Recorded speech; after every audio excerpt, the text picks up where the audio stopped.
Rengginang, makanan tradisional berbahan beras ketan ini telah naik kelas dan omset puluhan juta per bulan.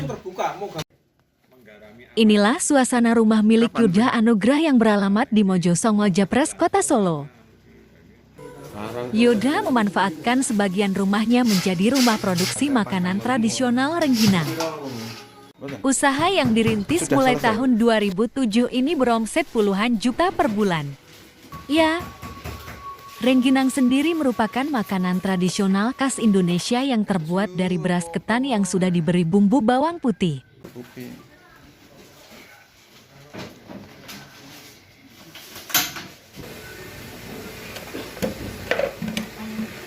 Rengginang dibuat dari bahan dasar beras ketan. Selanjutnya beras ketan sudah dimasak dan dibumbui, dicetak dan ditata di atas nampan bambu.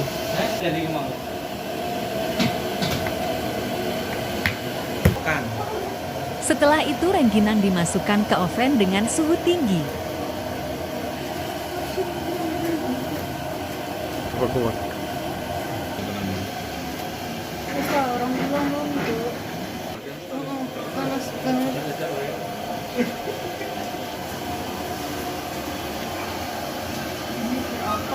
Yeah.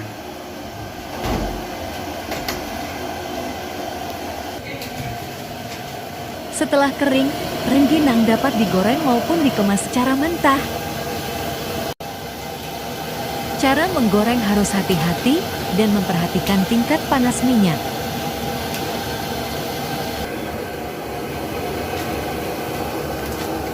Setelah matang, rengginang diangkat dari penggorengan. Yuda mengaku usaha yang digelutinya ini berawal dari ide sang ibu mertua.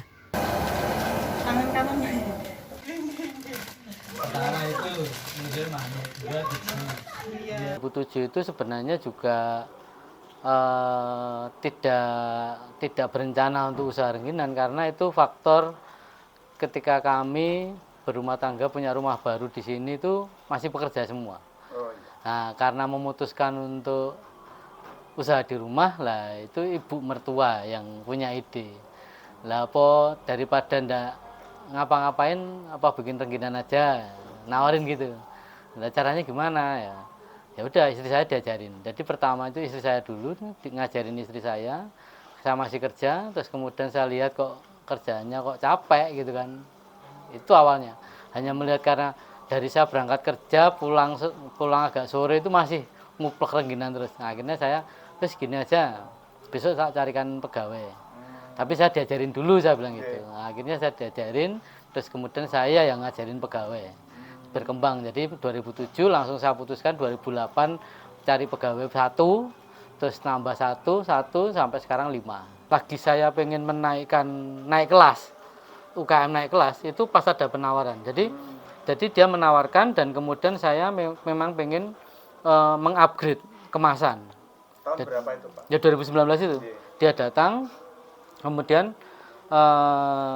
dengan penawaran mau mitra itu, kemudian saya mengajukan bahwa Pak, kalau saya nanti dapat bantuan dari Pertamina, ini untuk mengupgrade kemasan saya. Makanya kemasan saya akhirnya bisa kemasan yang food grade. Yang seperti sekarang ini. Yang food grade ini, dan semenjak kemasan sudah masuk food grade, pemasaran saya jauh lebih luas. Jadi bisa sampai ke luar kota, sampai ke Jawa Timur, sampai kemana-mana. Jadi semenjak kita upgrade kemasan itu, banyak calon-calon reseller yang menghubungi kami. Apalagi dengan kemajuan teknologi sekarang ini ya, dengan saya cantumkan di lamannya Google, di website kami, kemudian banyak reseller yang datang. Nah, dari reseller inilah produk kami bisa sampai kemana-mana. Kalau yang di Indonesia itu ke Jakarta, Banjarmasin, kemudian Surabaya, Jawa Timur, kemudian Semarang, Jogja, Malang, terakhir Malang, Bali, itu yang lokal. Nah, kemudian dalam perjalanan waktu, kemudian ada maklon. Nah, maklon itu artinya ada pihak kedua yang bisa menjualkan ke luar negeri. Jadi beliaunya ini membeli produk kami mentah, bentuknya kiloan, jadi los-losan gitu. Jadi sekali order itu 250 kilo. 250 kilo itu di order beliau, dari beliaunya dikirim ke Korea. Terus ada yang reseller kita ke itu tadi, ada yang ke Amsterdam, ada yang ke New York, ada yang ke Arab, ada yang ke Finlandia. Jadi pada awalnya kita hanya satu macam, Pak. Satu macam itu bentuknya cemol besar. Cemol besar itu rasanya asin, manis, terasi. Yang seperti ini. Yang seperti ini cemol besar. Ini pertama kali kita bikin. Nah, kita berkembang itu karena gini, ketika membuat ini untuk pasar lokal, dari kami disetor ke pasar induknya Solo, Pasar Legi. Dari Pasar Legi nanti diambil oleh pasar-pasar di wilayah Ekskaridenan Solo, mulai dari Pasar Sukoharjo, Pasar Seragen, Pasar Boyolali, Purwodadi. Itu dulu seperti ini. Tapi karena semua ada masanya, kemudian ketika kami sudah stok menumpuk, saya harus berpikir ulang, Mas.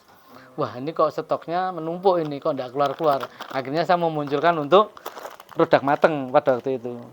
Yang mateng ini. Wah, ini kalau mentah terus enggak laku-laku, tak goreng dulu aja. Kemudian saya kirim sampel, Mas, ke toko oleh-oleh. Satu toko oleh-oleh, responnya bagus. Oleh-oleh berikutnya sekarang sudah sampai 100 toko oleh-oleh kurang lebih. Di Surakarta atau di Se-Jawa Tengah. Se-Jawa Tengah. Se-Jawa Tengah. Plus masuk yang belum tak sebutkan, masuk ke retail modern. Retail modern itu masuk Indomaret sama Luwes. Itu masuk.